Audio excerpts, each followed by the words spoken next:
Assalamualaikum warahmatullahi wabarakatuh. Salam sejahtera untuk kita semua. Oke, anak-anak, kita jumpa lagi di materi sejarah peminatan kelas 12 IPS. Kali ini kita masuk bab baru tentang sejarah organisasi regional dan global. Bagian 1 ya. Di video kali ini kita akan membahas sekilas tentang sejarah organisasi antara lain NATO, Pakta Warsawa, SEATO, dan APEC. Yuk kita bahas sama-sama. Yang pertama itu NATO atau North Atlantic Treaty Organization atau Organisasi Pakta Atlantik Utara. Ya, latar belakang pembentukan NATO antara lain adanya pengaruh komunisme dari Uni Soviet yang semakin menyebar di Eropa Barat. Jadi NATO ini dibentuk atas dasar kebijakan Blok Barat yang menerapkan kebijakan namanya containment policy atau kebijakan pembendungan terhadap ideologi komunisme. Gitu. Nah, proses pembentukan NATO antara lain di bulan April 1948, Amerika Serikat, Inggris, Perancis, Belgia, Denmark menyetujui perjanjian Brussels yang isinya antara lain perjanjian untuk saling memberi bantuan militer antar negara-negara blok barat khususnya di kawasan Eropa Barat dan sekitar Atlantik ya, Samudra Atlantik. Nah, kemudian di tanggal 4 April 1949, NATO kemudian resmi dibentuk ya di kota Washington DC, Amerika Serikat oleh 12 negara penggagasnya. Nah, 12 negara penggagas dan nantinya anggota NATO antara lain 12 negara penggagas Amerika Serikat, Belgia, Belanda, Inggris, Denmark, Islandia, Italia, Kanada, Luxembourg, Norwegia, Prancis, dan Portugal. Ini 12 negara penggagasnya. Kemudian pada era Perang Dingin, anggota NATO antara lain 12 negara penggagas tadi ditambah Yunani, Turki, Jerman Barat, dan Spanyol. Dan di era pasca Perang Dingin, anggota NATO ada 12 negara penggagas, terus Yunani, Turki, Jerman Barat, Spanyol, dan ditambah beberapa negara berikut ini. Oke, yuk kita lanjut. Nah, markas besar NATO ada di kota Brussels, Belgia, dan komite militer NATO ada di kota Washington DC, Amerika Serikat. Nah, tujuan dibentuknya NATO antara lain untuk membendung pengaruh komunisme dari Blok Timur, terus menjalin kerjasama di bidang militer, politik, ekonomi antar anggotanya. Selanjutnya, mencegah pemakaian kekuatan militer dan hubungan internasional, lalu menghilangkan sengketa ekonomi, politik internasional, serta membela anggota NATO dengan prinsip serangan terhadap salah satu anggota NATO berarti serangan terhadap semua anggota NATO. Jadi contohnya, kalau misalnya anggota NATO nih, Spanyol, diserang oleh Rusia atau Uni Soviet ya, maka seluruh anggota NATO akan membela Spanyol dan menyerang Uni Soviet gitu. Tugas dan fungsi NATO ketika Perang Dingin, NATO mempertahankan Eropa secara politis dan militer dari pengaruh serangan Uni Soviet dan negara anggota Pakta Warsawa yang notabene adalah negara-negara penganut komunisme. Nah, di pasca Perang Dingin, tugas dan fungsi NATO antara lain sebagai lembaga pertahanan keamanan bersama negara-negara Eropa. Gitu.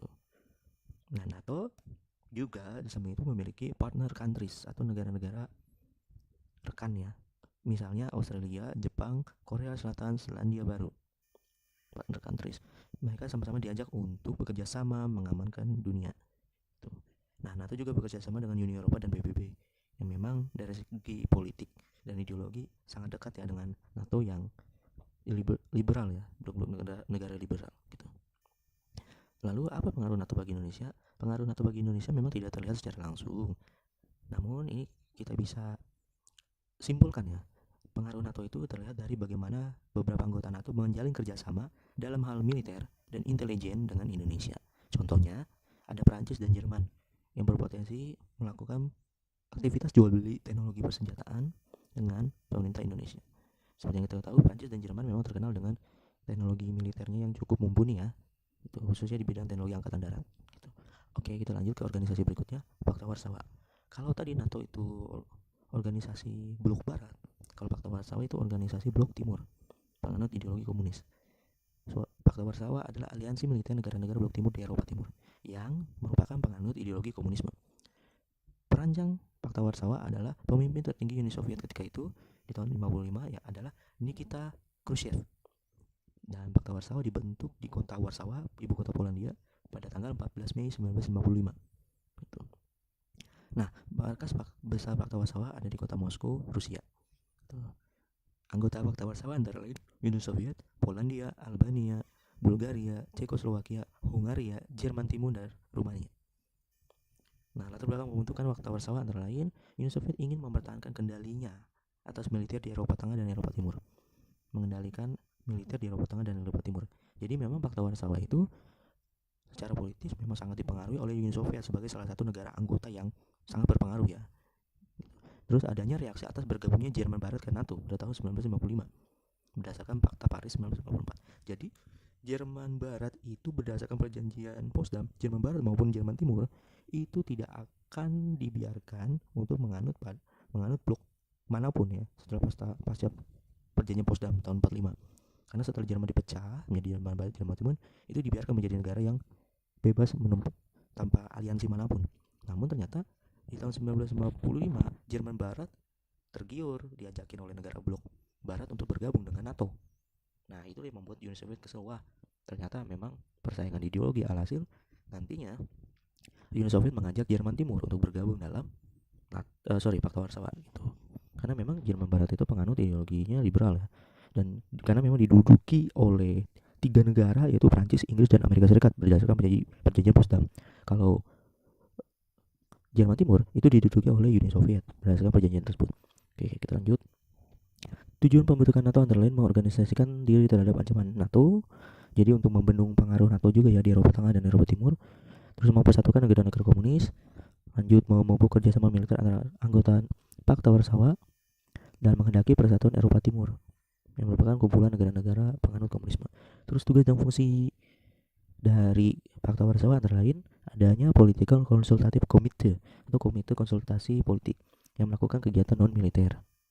Ini jadi ada divisi yang melakukan kegiatan non militer di bawah Pakta Warsawa, dan selanjutnya ada divisi yang melakukan kegiatan militer antara anggota Pakta Warsawa, yaitu Unified Command Impact Armed Force atau pasukan bersenjata Pakta Warsawa yang terintegrasi komandonya gitu. Kita lanjut. Bagaimana proses runtuhnya Pakta Warsawa? Kalau NATO tadi setelah perang dingin masih eksis bahkan hingga sekarang, kalau Pakta Warsawa menjelang perang dingin berakhir, dia runtuh.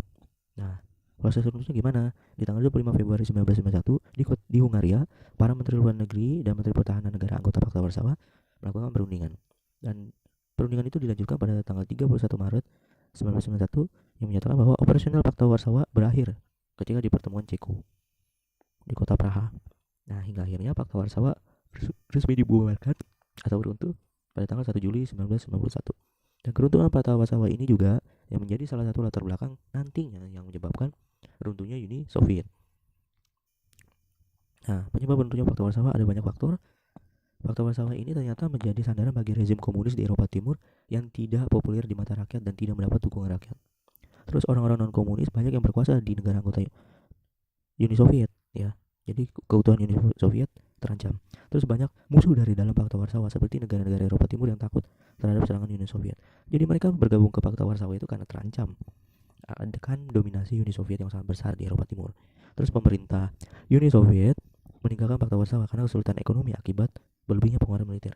Jadi karena Pakta Warsawa juga Uni Soviet sendiri sebagai negara yang besar, dia kesulitan ekonominya karena militernya memakan banyak biaya. Terus muncul gerakan Solidarnosc atau solidaritas di negara Polandia. Perkumpulan itu semakin kuat hingga mendesak terjadinya pemilu bebas yang pertama di tahun 1989, dan di dalam pemilu itu Partai Komunis kalah, digantikan partai yang menganut ideologi liberal.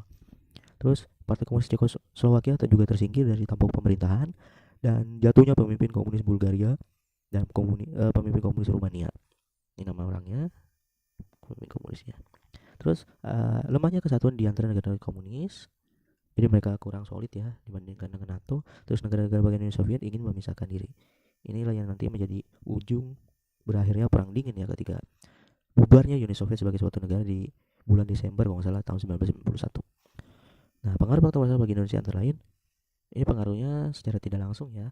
Jadi salah satu anggota Pakta Warsawa yaitu Uni Soviet selaku jagoan dari Pakta Warsawa pernah melakukan kerjasama jual beli senjata dengan pemerintah Indonesia, khususnya di tanggal 6 Januari 1961 pasca kunjungan Jenderal Abdul Haris Nasution ke Moskow sejak Desember 1960. Jadi pada praktik jual beli senjata pengaruhnya. Oke, kita lanjut ke organisasi berikutnya yaitu SEATO atau Southeast Asia Treaty Organization. Latar belakang pembentukan SEATO antara lain posisi Perancis semakin terdesak saat Ho Chi Minh, pemimpin Vietnam Utara, bergabung dengan Uni Soviet dan Tiongkok di Perang Indochina I. Jadi negara-negara blok barat seperti Amerika Serikat dan Perancis itu khawatir Ho Chi Minh ini pemimpin Vietnam Utara yang komunis ya. Ketika Vietnam Utara bisa mendominasi seluruh Vietnam, itu ditakutkan wabah komunisme ya akan menyebar ke seluruh Asia Tenggara. Makanya SEATO dibentuk gitu. Soviet hingga menyebutkan kekhawatiran komunisme akan menyebar menguasai Indochina, menyebar ke Asia Tenggara hingga Amerika Serikat menggagas terbentuknya SEATO. Dengan kata lain, SEATO itu bisa dibilang sebagai NATO di wilayah Asia Tenggara. SEATO Organisasi Pertahanan Bersama Asia Tenggara dibentuk pada tanggal 8 September 1954 di kota Manila, Filipina. Penggagasnya Menteri Luar Negeri Amerika Serikat John Foster Dulles. SEATO secara formal kelembagaannya dibentuk pada rapat mitra perjanjian di kota Bangkok, Thailand, tanggal 23 sampai 25 Februari 1955. Markas SEATO berada di Thailand. Tujuan dibentuknya SEATO untuk menjadi NATO versi Asia Tenggara. Fakta pertahanan negara blok barat di Asia Tenggara. Terus untuk membendung perluasan komunisme di Asia Tenggara. Nih tadi dengan adanya Vietnam yang dipimpin oleh Ho Chi Minh yang merupakan seorang komunis, maka negara-negara blok barat itu khawatir komunisme akan menyebar ke seluruh Asia Tenggara. Terus sebagai bagian dari doktrin Truman, anti komunis yang menciptakan perjanjian bilateral dan pertahanan bersama. Lalu anggota SEATO siapa aja sih? Antara lain ada Amerika Serikat, Inggris, Prancis, Australia, Selandia Baru, Thailand, Filipina, dan Pakistan. Kalau kita lihat di sini, negara Asia Tenggara yang tergabung dalam SEATO hanya 2. Ya, walaupun disebut fakta pertahanan Asia Tenggara, tapi cuma ada 2 negara Asia Tenggara yang tergabung, yaitu Thailand dan Filipina. Sisanya negara non Asia Tenggara. Nah, alasan masuk SEATO bagi beberapa negara ya, antara lain Prancis ya, masuk SEATO karena ingin bantuan dalam perang Indochina I ketika melawan pasukannya Ho Chi Minh. Terus Filipina kenapa bergabung dengan SEATO? Karena khawatir pada pemberontakan komunis ya terhadap pemerintahnya. Terus Thailand kenapa bergabung dengan SEATO? Karena khawatir pada pemberontakan komunis juga di wilayah Yunan atau China Selatan yang berbatasan dengan Thailand bagian utara. Ini intinya untuk mendapatkan bantuan militer nih. Oke, tugas dan fungsi SEATO antara lain membantu perlawanan terhadap ekspansi atau perluasan komunis di Asia Tenggara. Dan pada tahun 1964 sampai 1965, anggota SEATO antara lain Australia, Selandia Baru, Filipina, Thailand bertugas mengirim pasukan ketika Amerika Serikat terlibat ya dalam perang Vietnam. Jadi SEATO itu sebagian pasukannya itu membantu Amerika Serikat dalam menghadapi pasukan komunis di Vietnam Utara. Jadi ketika perang Vietnam terjadi peperangan antara Vietnam Utara yang didukung blok komunis, blok Uni Soviet, Ho Chi Minh sama Tiongkok, dan melawan blok Vietnam Selatan yang dipimpin oleh blok Barat yang bekerja sama gitu. SEATO kemudian bubar pada tanggal 30 Juni 1977 setelah kekalahan blok Barat dalam perang Vietnam. Jadi ketika blok Barat kalah melawan Vietnam Utara, pasukan Vietcong dipimpin komunis, itu membuat SEATO itu nggak ada gunanya, dan posisi SEATO secara politik itu sudah dikalahkan oleh pasukan komunis di Vietnam hingga banyak anggota keluar dari SEATO. Yuk kita lanjut. Pengaruh SEATO bagi Indonesia. Pengaruhnya mungkin secara tidak langsung ya. SEATO dalam hal ini Amerika Serikat ya melalui badan intelijennya pernah melakukan operasi mencoba mengacaukan pelaksanaan konferensi Asia Afrika. Namun upayanya gagal SEATO. Contohnya ketika kasus CIA punya Amerika pernah mencoba membunuh Perdana Menteri Tiongkok Zhou Enlai pada tanggal 11 April 1955. Dia ketika itu ingin terbang ke Bandung akan menghadiri KA. Namun pembunuhan tersebut gagal dan Zhou Enlai masih selamat hingga bisa mengikuti kegiatan konferensi Asia Afrika. Gitu. Kemudian SEATO sempat mengajak Indonesia agar bergabung, namun ditolak karena pemerintah Indonesia menerapkan politik bebas aktif. Kalau Indonesia bergabung dengan SEATO, maka Indonesia memihak dong pada blok Barat gitu. Jadi dia nggak mau bergabung. Terus Indonesia sebagai tuan rumah dan salah satu penggagas KA memperjuangkan kemerdekaan negara dunia ketiga atau negara-negara berkembang serta perdamaian dan tidak memihak pada blok kekuatan manapun. Tidak memihak blok manapun. Gitu. Jadi ketika Indonesia pengen dipengaruhi SEATO, sebenarnya pengaruhnya itu hampir coba dimasukkan, namun Indonesia menolak karena SEATO jelas-jelas blok Barat dan Indonesia tidak mau memihak pada blok manapun. Oke, organisasi berikutnya yaitu Asia Pacific Economic Cooperation atau Komunitas Ekonomi Asia Pasifik. Nah, APEC dibentuk pada tahun 1989 di kota Canberra, Australia. Latar belakangnya itu untuk mengukuhkan pertumbuhan ekonomi, liberalisasi perdagangan, serta mengeratkan kerjasama kawasan Asia Pasifik yang terbelakang. Anggotanya negara mana aja? Nih, yang tercantum di sini ya, silakan dibaca. Gitu. Jadi beberapa negara yang terletak di kawasan Asia, terus di kawasan sekitar Samudra Pasifik, ya, di sebelah timur Indonesia kalau kita posisinya. Terus tujuan dibentuknya APEC antara lain mendorong pertumbuhan ekonomi demi kesejahteraan bersama di Asia Pasifik, lalu memfasilitasi perdagangan dan investasi lebih bebas serta terbuka di kawasan Asia Pasifik. Terus mempererat hubungan kerja sesama anggota untuk kepentingan ekonomi bersama dan di forum internasional. Gitu. Jadi ketika ekonomi di kawasan Asia Pasifik bagus, maka dapat bersaing di kancah internasional atau kancah global, bahwa ekonomi Asia Pasifik itu wah maju ya gitu. Terus mendukung pertumbuhan ekonomi berkelanjutan dan kemakmuran di seluruh Asia Pasifik. Lanjut, prinsip APEC. Prinsip APEC antara lain konsensus, yang berarti semua keputusan harus bermanfaat dan disepakati 22 anggotanya. Terus voluntary and non-binding, artinya kesepakatan dilakukan sukarela, volunteer, non-binding, tidak mengikat. Lalu ada concerted unilateralism, atau keputusan bersama sesuai kemampuan setiap anggota tanpa syarat timbal balik.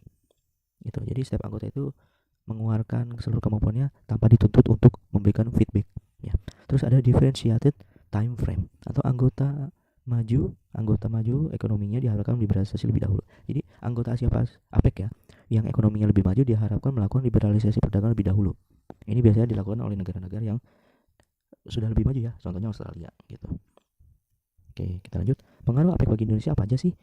Nah, pernah terjadi total perdagangan Indonesia ke seluruh anggota APEC ya, 29,9 miliar US dollar ketika tahun 1989 dan meningkat di tahun 2011 menjadi 289,3 miliar US dollar.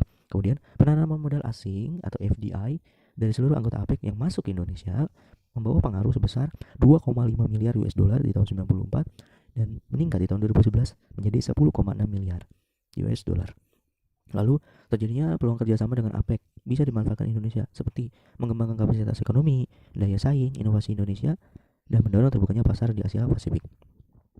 Lalu karena adanya APEC menjadi sarana bagi terbukanya produk ekspor Indonesia ke pasar negara-negara APEC Asia Pasifik.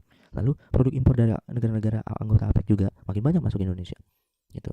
Bahkan sikap konsumtif masyarakat Indonesia pun bisa bertambah karena semakin banyak produk-produk yang bagus dari seluruh negara Asia Pasifik. Produk-produk impor ya. Dan banyak pengusaha lokal yang bangkrut jika tidak bisa bersaing dalam kancah perekonomian di APEC gitu. Oke, sekian, terima kasih untuk materi kali ini. Nanti kita lanjut ke bagian 2, organisasi regional dan global.